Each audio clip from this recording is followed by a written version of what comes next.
Hi friends, నా పేరు Madhu. ఆనాలుగురు 4 YouTube ఛానల్లో ఆర్ఆర్బి ఎన్టీకి పీసీ గ్రూప్ డికి సంబంధించిన మ్యాథ్స్ డిస్కస్ చేస్తాను. లాస్ట్ క్లాస్లో రేషన్ ప్రపోర్షన్స్ పార్ట్ 1 చేశాను. ఇది దాని కంటిన్యూషన్. ఎవరైనా చూడని వాళ్ళంటే డిస్క్రిప్షన్లో లింక్ పెడతాను, దాన్ని చూసిన తర్వాత ఇది చూడండి. సో లాస్ట్ క్లాస్లో 9th క్వశ్చన్ చేయమని చెప్పాను. ఎవరైనా చూసిన వాళ్ళు చేయమని చెప్పాను. ఎవరైనా చేసింటే ఓకే, చేయకపోతే చూడండి ఆన్సర్ ఇక్కడ ఉంది. ఇది answer. So find the third proportion of X square minus why square comma X plus Y. So third proportion అడిగినాడు కాబట్టి ఇది ఏ, ఇది బి, మనం సి కనుక్కోవాలి. సో మనకు థర్డ్ ప్రపోర్షన్ అంటే లాస్ట్ కాన్సెప్ట్లో చెప్పాం కదా, c is equal to b square by a. So b square అంటే x plus y whole square, ఇక్కడ ఏం లేదండి, x plus y whole square by x square minus why square. So x plus ఇది ఏ square అనుకుంటే a into a రాసుకోవచ్చుగా. So a into a రాసుకుంటే మళ్ళీ a square వస్తుంది, అంటే x plus why into x plus y. కింద చూడండి, కింద ఏముంది, డినామినేటర్లో x square minus why square ఉంది, అంటే ఇది ఏ స్క్వేర్ మైనస్ బి స్క్వేర్ ఒక ఫామ్లో ఉంది కదా, ఆ రూపంలో ఉంది. దాన్ని ఏం రాసుకుంటామంటే A plus B into A minus B, అంటే ఇక్కడ X plus why into X minus why. So దీన్ని సాల్వ్ చేస్తే మళ్ళీ ఎక్స్ స్క్వేర్ మైనస్ వై స్క్వేరే వస్తుంది అనమాట. సో అందుకే X plus why into X minus Y రాసుకుంటాం. సో ఇక్కడ ఎక్స్ ప్లస్ వై క్యాన్సిల్ అయిపోయి ఆన్సర్ ఏమొస్తుంది, X plus y by x minus why. So third proportion is x plus y by x minus why.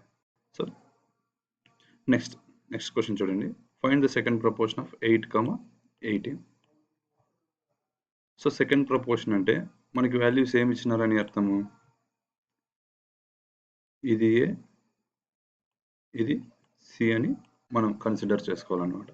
So అప్పుడు second proportion ఫామ్లో ఏమొస్తుంది, ఈ fraction form నుంచి B square equal to AC, B equal to square root of A into C. So మనకి A value తెలుసు, C value తెలుసు. Square root of 8 into 18 ఏమవుతుంది, 144. సరే ఇక్కడ దీన్ని 144 చేసుకోండి, 114 పడింది. సో 144 రూట్ 144 అంటే 12 answer. So b second proportion is 12. Next చూడండి, find the inverse ratio of 2:3. So ఇది తెలుసు కదా, 2:3 అంటే ఇది ఏ అనుకోండి, ఇది బి అనుకోండి. కాన్సెప్ట్లో చెప్పినట్టు 1/2 1/3 ఇన్వర్స్ అంటే విలోమ నిష్పత్తి. 1/2 1/3 ఈజ్ ఈక్వల్ టు ఏమవుతుంది, క్రాస్ మల్టిప్లై చేస్తే 3:2. So inverse ratio of 2:3 is 3:2. Next question చూడండి, find the inverse ratio of 3:4:6. So దీన్ని కూడా సేమ్ విలోమ నిష్పత్తి అంటారు తెలుగులో. సో రివర్స్లో రాస్తే ఏమొస్తుంది, 1/3 1/4 1/6. యాక్చువల్గా ఇది ఇన్వర్స్ రేషియో. దీన్ని సాల్వ్ చేస్తే 3, 4, 6కి కామన్గా ఎల్సిఎం ఏమొస్తుంది, 12 వస్తుంది. సాల్వ్ చేయండి కావాలంటే 12 వస్తుంది. సో ఎల్సిఎం తీస్తే 3 4 times, next 4 3 times, 6 2 times. So finally ratio ఎంత వస్తుంది, 4:3:2. ఇది ట్రెడిషనల్ మెథడ్ అండి, మామూలుగా అందరు చేసే ట్రెడిషనల్ మెథడ్. మనకి టైం సేవ్ కావాలంటే ఇక్కడ ఉంచండి, షార్ట్ కట్. సో మన ఇచ్చిన రేషియోని A:B:C అనుకుంటే మనకి ఫస్ట్ టర్మ్ కావాలి. ఫస్ట్ టర్మ్ కావాలంటే ఏని క్లోజ్ చేసి మిగతా రెండు మిగులుతాయి కదా టర్మ్స్, B ఇంటూ సి, ఇది ఇక్కడ రాసించండి. మనకి మిడిల్ టర్మ్ కావాలంటే సో బిని క్లోజ్ చేసి మిగతా రెండు టర్మ్స్ ఏమేమి మిగులుతాయి, ఏ ఇంటూ సి వస్తుంది. మనకి థర్డ్ టర్మ్ కావాలంటే థర్డ్ టర్మ్ని క్లోజ్ చేసి ఏ ఇంటూ బి, లాస్ట్ టర్మ్ కావాలంటే ఏ ఇంటూ బి చేయాలి. సో మనకి ఫైనల్లీ ఏ టర్మ్ కావాలంటే ఆ టర్మ్ని వదిలిపెట్టి మిగతా రెండింటిని మల్టిప్లై చేస్తే వచ్చేది ఆ term. Same 6 into 4 3 into 6 3 into 4. So వాడు ఇచ్చిన క్వశ్చన్లో ఇచ్చిన రేషియో ప్రకారం సో వీళ్ళ ఏమొస్తుంది, ఇన్వర్స్ రేషియో 4:3:2. సో ఇలా చేసిన ఒకటే వస్తుందండి. సో షార్ట్ కట్టే గుర్తుపెట్టుకోండి, ఆల్మోస్ట్ టైం సేవ్ అవుతుంది అన్నమాట. నెక్స్ట్ క్వశ్చన్ చూడండి, find the compound ratio of 3:5 10:9 5:4. So ఇది కాన్సెప్ట్లో చెప్పాను కదా, బహుళ నిష్పత్తి అంటారు. సో కాంపౌండ్ రేషియో ఇది A:B, ఇది C:D, ఇది E:F అనుకుంటే మనకి కాంపౌండ్ రేషియో ఏమి, A/B into C/D into E/F. So దాన్ని సాల్వ్ చేస్తే ఆన్సర్ 5:6. సో 14th క్వశ్చన్ చూడండి. If the compound ratio of 2:3, 6:5, 6:5, 10:x is 8:9, then find the value of x. So ఇక్కడ చూడండి, పైన క్వశ్చన్కి కింద క్వశ్చన్కి డిఫరెన్స్ ఏమంటే, ఇక్కడ అన్ని వాల్యూస్ ఇచ్చేసి ఏ నుంచి ఎఫ్ వరకు మనకి ఏం కనుక్కోమన్నాడు, కాంపౌండ్ రేషియో కనుక్కోమన్నాడు. కానీ కింద క్వశ్చన్లో కాంపౌండ్ రేషియో ఇచ్చేస్తాడు ఆల్రెడీ క్వశ్చన్లోనే. మనకి ఏం కనుక్కున్నాడు, వాల్యూ ఆఫ్ ఎక్స్. సో ఇది ఒకసారి మీరు ట్రై చేసి కామెంట్లో ఆన్సర్ పెట్టండి. నెక్స్ట్ సెషన్లో ఆన్సర్ చెప్పేస్తాను. నెక్స్ట్ చూడండి 15th question. In the ratio 5:8 the second term is 104 and the second term is 104, then find the first term. So చూడండి, ఈ రేషియోలో ఏబి అనుకుంటే, ఇది ఏ ఇది బి అనుకుంటే, మనకి ఏమి ఇచ్చారు, సెకండ్ టర్మ్ బి వాల్యూ ఇచ్చేసాడు. సో 8 పార్ట్స్ వాల్యూ 104 అని క్వశ్చన్లోనే చెప్పేశాడు. మనం ఏం కనుక్కోవాలా, ఏ వాల్యూ కనుక్కోవాలా. సో ఇక్కడ ఉంచండి, 8 పార్ట్స్ వాల్యూ 104 అయితే 5 పార్ట్స్ వాల్యూ ఎంత. సో 8కి ఎంత మల్టిప్లై చేస్తే 104 వస్తుంది, 13. ఒకవేళ ఏ నెంబర్తో మల్టిప్లై చేయాలని తెలియకపోతే ఇచ్చిన 104ని 8తో డివైడ్ చేయండి. ఓకే, ఎంత వస్తుంది, 13 వస్తుంది.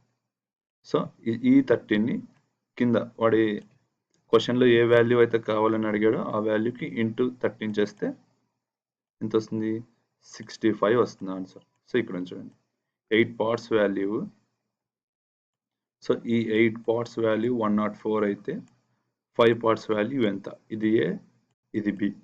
So 8 13 times 104, 5 into 13 65. Next 16th question చూడండి.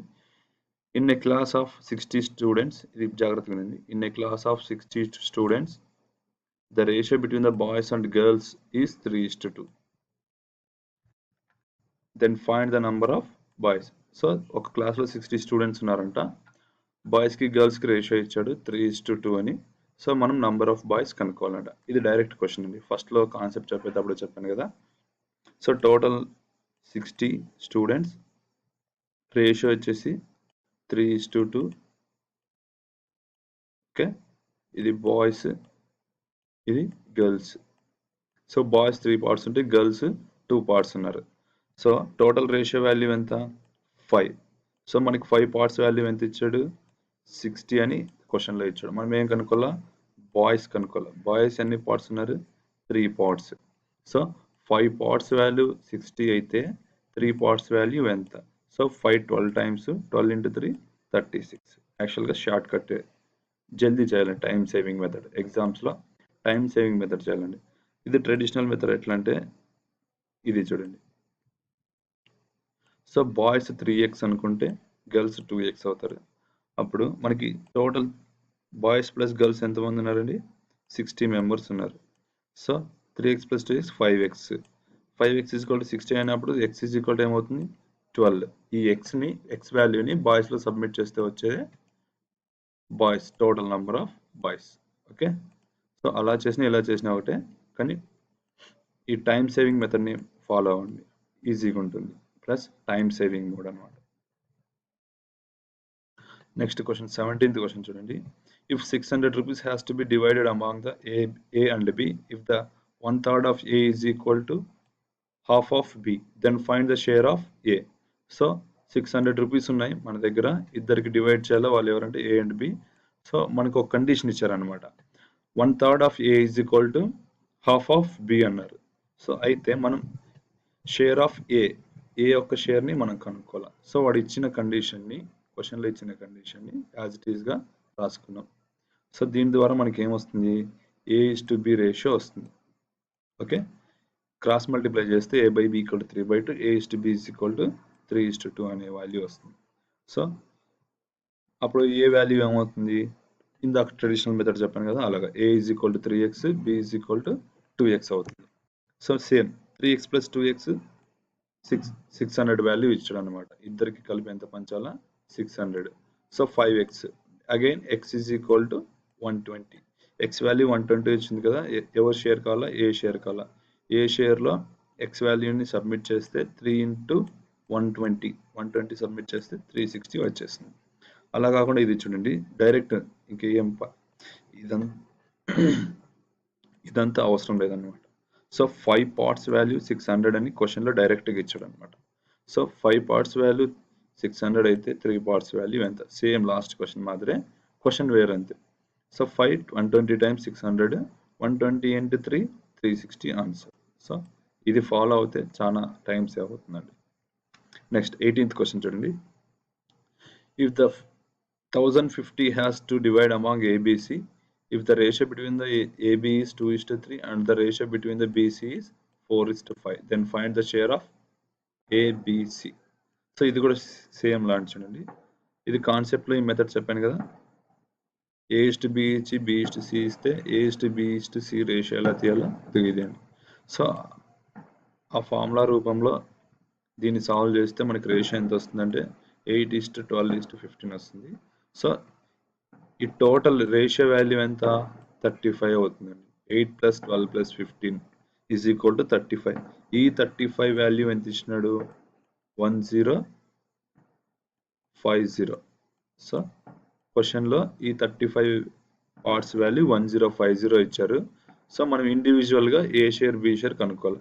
సో 35 పార్ట్స్ వాల్యూ 1050 అయితే ఏ ఎంత షేర్ ఉంది? 8 పార్ట్స్ ఉంది. సో 8 పార్ట్స్ వాల్యూ ఎంత అంటే 240 వచ్చేస్తుంది. 35 30 టైమ్స్ 1050. So 30 into 8 240. అలాగే 35 పార్ట్స్ 1050 అయితే బి షేర్ ఎంత? బి ఎంత? 12 పార్ట్స్ 360. సేమ్ ఇలాగే సి షేర్ వచ్చేసి 450 అండి. సో ఈ రేషియోని ఇలా కాకుండా ఇలా కూడా కనుక్కోవచ్చు. ఇది ఆల్రెడీ చెప్పాను, మళ్ళీ చెప్తున్నాను. సో A:B, B:C ఇచ్చాడండి. సో మనకి ఈ AC వాల్యూస్తో అవసరం లేదు, మనకి B వాల్యూస్ ఈక్వల్ అవ్వాలండి. B వాల్యూస్ ఈక్వల్ అయితే డైరెక్ట్గా ఆన్సర్ వస్తుంది. సో ఈ రెండు వాల్యూస్ని ఈక్వల్ చేయాలంటే చూడండి 2:3ని ఇంటూ 4 చేయాలి. ఎందుకంటే B:Cలో B వాల్యూ ఎంత ఉంది? 4 ఉంది. సో ఇంటూ 4 చేస్తాం. నెక్స్ట్ చూడండి, ఈ B:C ని ఇంటూ 3 చేయాలి. ఇంటూ 3 ఎందుకు చేస్తున్నాం? ఈ A:Bలో B వాల్యూ ఎంత ఉంది? 3 ఉంది. సో రెండు ఈక్వల్ అయిపోతాయి వాల్యూస్. సో 12 చూడండి 12 12 ఇక్కడ B12 వచ్చేసింది, ఇక్కడ కూడా B12 వచ్చేసింది. సో ఈక్వల్ అయిపోయినాయి. అప్పుడు రేషియో ఏమొస్తుంది? A:B:C 8:12:15. ఇదే వాల్యూవే ఇక్కడ కూడా వచ్చేస్తుంది. సో ఇదే యూజ్ చేయండి. కొద్దిగా కన్ఫ్యూజ్ అవ్వకుండా ప్రాక్టీస్ చేస్తే జల్దీ వస్తుంది. నెక్స్ట్ చూడండి ఈ question. A farmer has some hens and cows. If total number of heads are 100 and the total legs are 280, then find the total hens and. So ఒక రైతు దగ్గర కొన్ని కోళ్ళు కొన్ని ఆవులు ఉన్నాయి, ఐ మీన్ హెన్స్ కౌస్ ఉన్నాయి. టోటల్ నెంబర్ ఆఫ్ హెడ్స్ ఎన్ని ఉన్నాయి? 100. అంటే అవి హెన్స్ ప్లస్ కౌస్ ఎన్ని ఉన్నాయి? 100 ఉన్నాయి. టోటల్ లెగ్స్ ఎన్ని ఉన్నాయి? 280 ఉన్నాయి. అయితే మనల్ని ఏం ఫైండ్ అవుట్ చేయమన్నారు? టోటల్ హెన్స్ కోళ్ళు కనుక్కోమన్నారు. సో చూడండి ఇక్కడ చూడండి, ఇప్పుడు రైతు దగ్గర అన్ని 100 హెడ్స్లో అన్ని కోళ్ళే ఉన్నాయి అనుకుందాము, హెన్స్ ఉన్నాయి అనుకుందాం అనుకో. అప్పుడు ఒకే హెన్కి ఎన్ని లెగ్స్ ఉంటాయి? 2 లెగ్స్. అప్పుడు ఎన్ని లెగ్స్ అయితే 200 లెగ్స్ అవుతాయి. ఇప్పుడు ఆ రైతు దగ్గర అన్ని కౌసే ఉన్నాయి అనుకుందాం, 100 కౌస్ ఉంటాయి అనుకుంటే ఎన్ని లెగ్స్ ఉంటాయి? ఒకదానికి 4 లెగ్స్ ఉంటాయి కౌ కాబట్టి. సో మొత్తం ఎన్ని అయితే 400 లెగ్స్ అవుతాయి. సో మనకి మీన్ వాల్యూ ఎంత ఇచ్చినారు? ఎన్ని లెగ్స్ ఉన్నాయి టోటల్? 280 మాత్రమే ఉన్నాయి. సో ఈ 200లో 280 తీసేస్తే 80 వస్తుంది. ఈ 400లో 280 తీసేస్తే 120 వస్తుంది. సో ఇవి రెండింటిని ఇక్కడ ఉంచండి. సాల్వ్ చేస్తే 3:2 అనే రేషియో వస్తుంది. So total number of heads ఎన్ని? 100 కదా. ఈ 100 హెడ్స్లో హెన్స్ ఎన్ని? 3. అంటే ఇది టోటల్ 5 పార్ట్స్ అయితే 3 పార్ట్స్ వాల్యూ ఎంత? ఇక్కడ ఉంచండి. 3 పార్ట్స్ వాల్యూ ఎంత? 60. సో హెన్స్ 60, కౌస్ 40 వస్తుంది.